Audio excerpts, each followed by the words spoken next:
ikakabit na natin yung flexible hose dito sa female connector. So bago natin gawin yon, magfa-flushing tayo. So paano yung pagpa-flushing na sinasabi ng tubig? So tanggalin muna natin itong 1/2 na plug.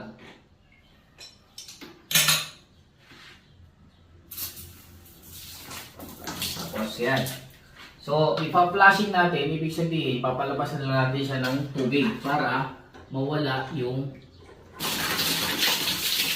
mga debris na pumasok doon sa PPR natin or sa mga tubo natin. So, bakit nga ba natin ginagawa yun? Ginagawa natin yun para ma-prevent yung mga debris na mapunta doon sa mga nozzle, lalong-lalo na sa faucet, sa bidet, or sa water heater. So, yan, palabasin lang natin yung tubig para mawala na yung mga debris. Once na okay na yan, pwede na natin ikabit yung ating flexible hose. Huwag natin kalimutan lagyan ng teflon para hindi tumulo.